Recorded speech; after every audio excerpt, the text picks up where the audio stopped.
Good morning and welcome to the new edition of Dr. Lamba's Awakening Call.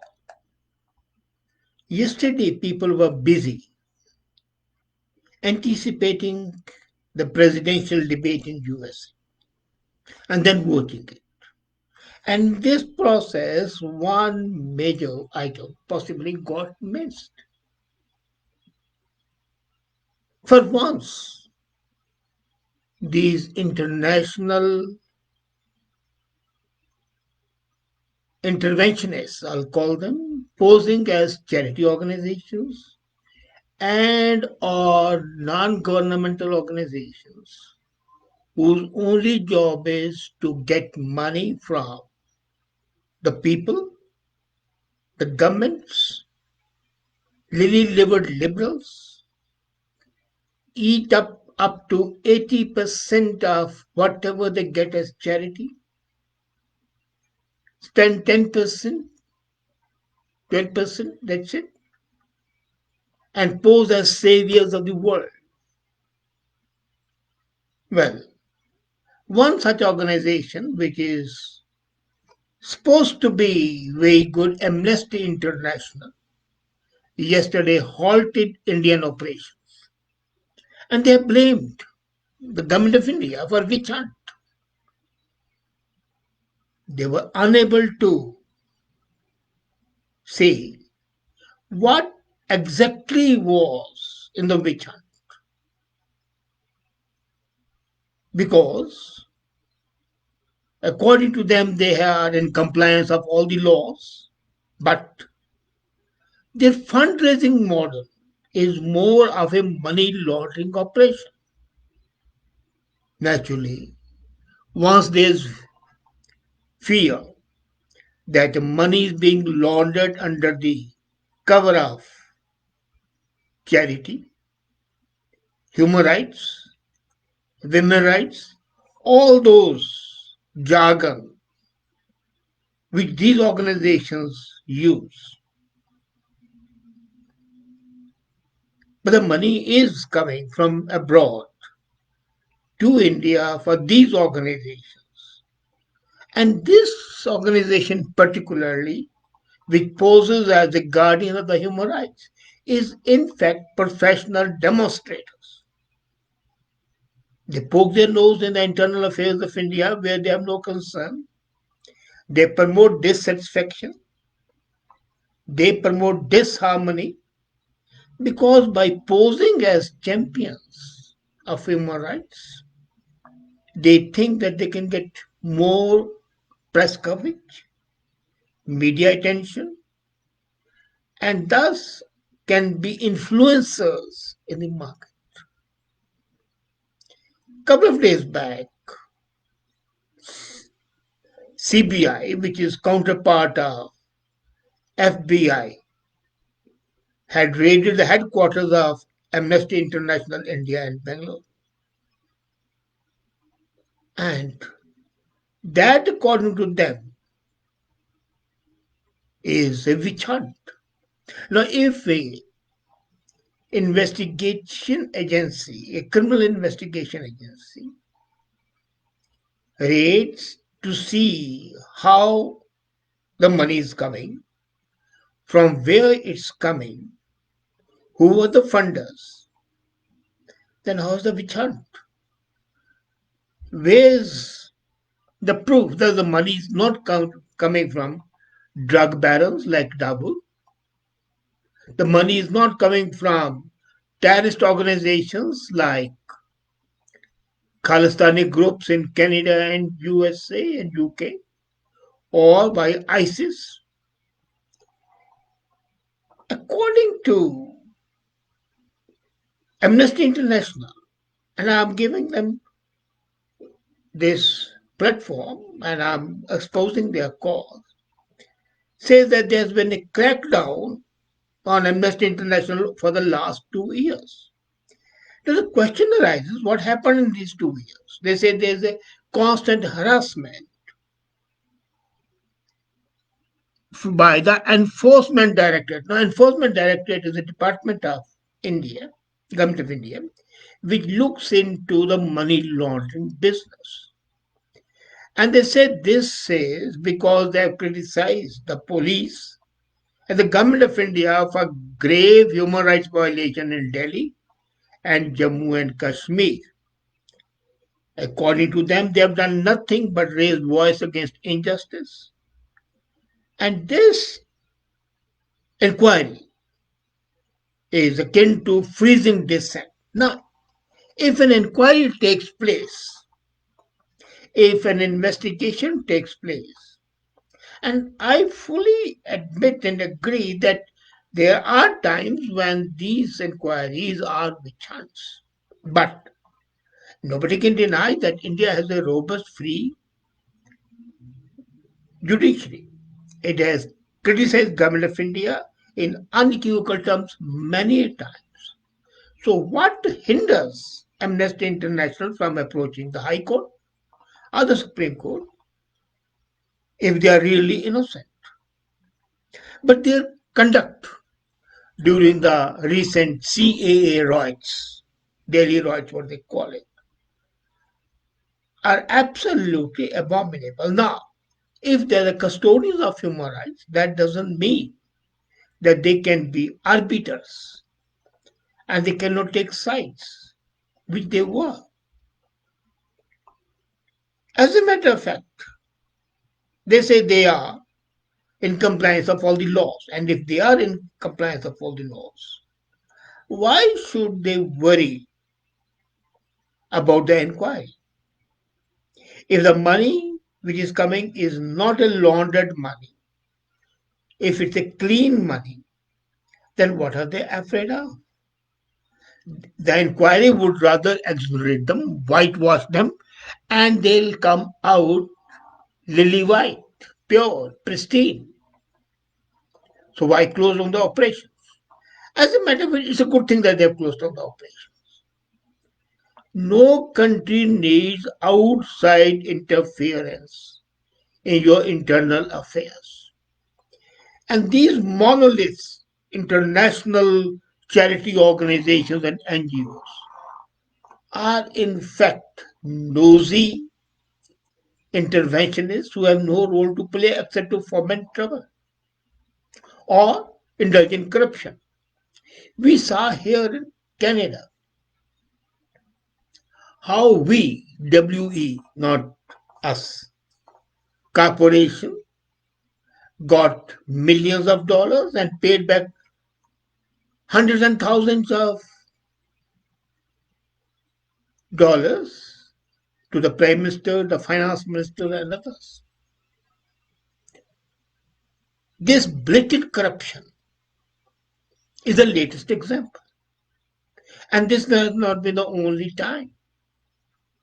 As a matter of fact, these interventionists get money from the corporate houses, from the governments of the different countries. Even there are some are funded by the United Nations, but then again there's funding by the government. They have luxurious life. They travel by the chartered aircraft or travel first class or business class. They wield extensive power as influencers. And there have been instances when they are deal makers, they are more like the agents. Not only agent provocateurs, but agents by themselves, and the go middlemen, go betweens. There have been instances when the money has apparently always come from suspicious sources. So that's why the foreign contributions are controlled. The recent Government of India Act in amending FCRA, foreign contributions, extending it to other organizations, was welcomed by many people. For example, now under the amended FCRA, Golden Temple can accept money from abroad, and some organization in India has contributed so that the langar continues. Money has gone there. Now that organization, I wouldn't name it, but apparently that organization is a voluntary effort and they don't get any assistance from any government organization. So if an NGO is of that sort, there'll be no problem because the money source will be clear that they are contributions by the individuals or by the corporate houses. There were instances when drug barons in Middle East funded some organizations in India which were dealing with smuggling, human smuggling, human exploitation, human trafficking. So the government was perfectly justified in curbing that. And now it's to time for the governments all over to see, are these NGOs required? If they are required, what should be the parameters? Now, I would say that there is some requirement, some NGOs who want, the people who want to work as volunteers, who have got a desire to be socially committed, they should be allowed to work, and there's no harm in that. But there should be a caveat. A, there should be no funding permitted from abroad at all, whatsoever. Let's not forget, money makes the mayor go. Howsoever squeaky clean the funder may be, still he has some interest. Secondly, there should be an absolutely very strict audit of all the money, and it should be seen that not more than 30% of the money which is collected is spent on the organization itself, whether by salaries, whether by conveyance. At least 70% of the money collected should be spent for the purpose the money is collected. Otherwise, it's a sheer cover for self getting wealthy yourself at your expense at the cost of those people who have given you charity in good faith. It's a betrayal of those people. And if in case any organization spends more than 30% on its own expenditure for maintaining and running, that's more than sufficient.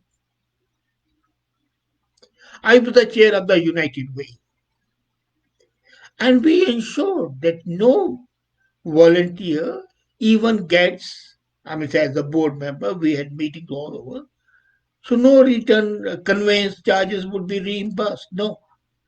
Until you have got to go somewhere, which was essential, and then, it was restricted to economic travel. We made it clear there's a voluntary organization and the money which is collected should be spent for the purpose it's collected. But I've seen such organizations, and I call them fake organizations. And the Prime Minister of India, the former Prime Minister, Jim Gandhi, admitted that 83% of the money that is collected by these is spent by the organizations on themselves. 17% goes only to the people, are the causes for which it's collected. And that was an understatement. The reality is almost 90% of the money, up to 90%, is spent by the organizations on their own expenditure, for their own use. And maybe 10%, and in some cases, possibly 12% goes for the purpose for which the money is collected. So, it is incumbent on the government to come up with a clear guidelines. Secondly, the government should stop funding all these charity organizations. Canada, USA, India, all of them suffer from this disease of funding the charity organization, and there's a reason for that. Most of the organizations are promoted and floated by the politicians or their relations or their friends. Their way, and funding those organizations is a way of paying back those friends and relations. for the services rendered are to be rendered. And secondly, if it's a charity organization, why should the government intervene in all that? Let them contribute charity or get it from the public. And you would see if it happens. There are more than 12,000 charities registered in Canada, for example. And all of them are dependent on the government of Canada and the provincial governments for the funding. And if that funding is withdrawn, which should be withdrawn, A, billions of dollars which are wasted would be saved and the deficit would come down. Secondly, the real organizations which subsist on charity would survive. But the fake ones are those ones which are a payback reward would be closed down, and that would be a good thing. Thirdly, all international charity organizations should not be there. For example, the Plan International, apart from promoting abortions in the USA and other places, in India they are also having a lot of problems. And why should there be monoliths, the international monoliths, like Amnesty International, Planned Parenthood, and so on and so forth? So if these some actions are taken, strict monitoring, strict auditing, no international organization, limit of expenditure by the organizations on themselves, and no contribution with the government, then the real, genuine organizations would survive for the good of the people. As I said, they are required, but they are not required as hangers on to the society, as bloodsuckers and parasites as they are at present, or as fifth columns, agents of the drug cartels, foreign governments, and there have been cases when these organizations have paid work as a conduit for illegal activities. So they require a strict action, and the sooner it's done, the better it would be, both for the people, for the governments, and for the society as a whole. Thank you.